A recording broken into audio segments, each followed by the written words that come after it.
Isa na namang panibagong araw dito sa bukid. Tayo ay mamimitas ng mga gulay. Kaya tara, libot tayo! Hi everyone!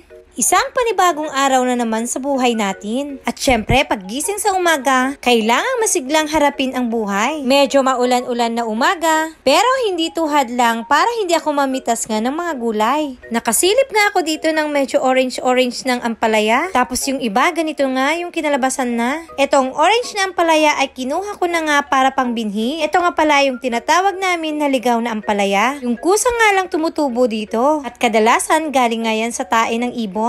Hindi nga namin yan tinatanim. Out from nowhere, magugulat na lang talaga kami at nagsitubuan na. Ang tawag pala namin sa Ilocano ay balang, na ang ibig sabihin sa Tagalog ay ligaw. Pag tumutubo na nga yan sa paligid namin ay hindi na rin namin tinatanggal. Kasi edible naman yan. Isa nga yan sa paborito kong ampalaya, lalong-lalo yung bunga niya. Kasi masarap yan na pinakbet pag purong bunga. Hindi ko nga akalain na ganito na pala karami yung bunga niya ngayon. Kung dadaan-daanan mo lang ay hindi mo talaga mapapansin yung mga bunga niya kasi nga green. Minsan magugulat na lang kami, marami nang nahihinog at nagsisipaglaglagan. Sumilip-silip nga pala ako sa ilalim dito. Nung una, hindi talaga kapansin-pansin yung mga bunga.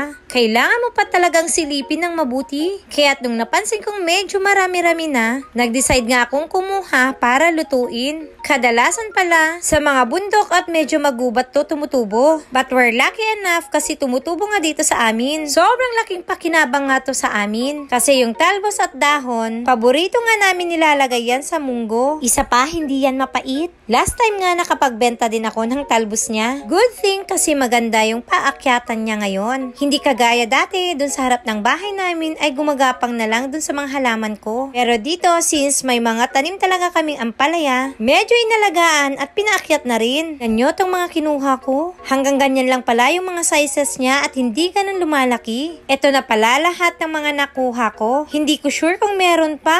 Hindi pa rin ako nakontento kaya't sumilip-silip muna ako dito konti. Nagbabaka sakali na may mahanap pa ako. Ang ganda nga ng nagawa ng tatay ko na paakyatan dito kasi kasyang-kasya ako sa ilalim. Nakaalis na pala ako doon at habang naglalakad ako may nakita pa ako dito. Sabi ko sa inyo, kailangan magaling yung mga mata kasi sadyang nagtatago nga sila. Nagpunta rin pala ako dito sa may mga kamatis. Yung native na cherry tomato. Dito sa area na to ay yearly nga tumutubo. Tapos may nakita kong konti. Nag-uumpisa na nga silang mahinog. At tingnan nyo to, ang cute niya talaga. Pero ilang piraso lang din yan. Bago ako maunahan nga ng mga ibon, kinuha ko na rin. Masarap tong papakin pero ang balak ko, ito yung pangluluto ko dito sa native na ampalaya. May nag-iisa nga dito na sili. Yan naman ay yung Taiwan sili. Kawawa naman kaya't kinuha ko na rin. At dahil nga may mga ubo yung mga bata at nasilip ko na nga tong kalamansi na may mga malalaki na naman, mamimitas nga ako ng mangilan-ngilan lang. Pinili ko nga lang yung medyo malalaki. Kasi kapag ganitong sizes na, marami na nga akong mapipigang juice dyan. Pakonti-konti nga lang yung kinukuha namin dito. Kasi hindi sabay-sabay yung paglaki nila.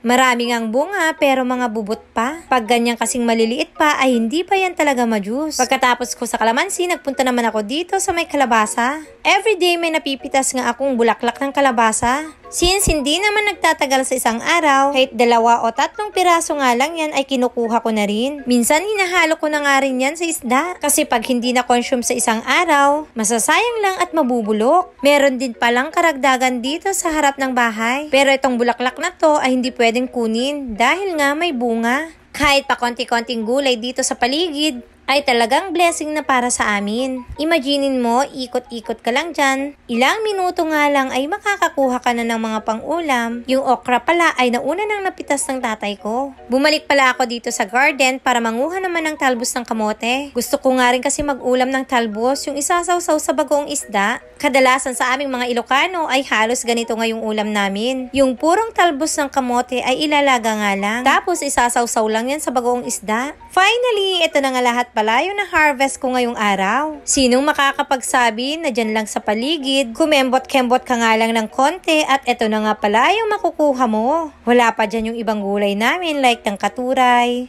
gabi, sitaw, at marami pang iba. For now, eto na lang muna. Naaliw din ba kayo sa tour natin ngayong araw? O siya, hanggang dito na lang muna ulit. Maraming salamat sa panonood. Hanggang sa muli!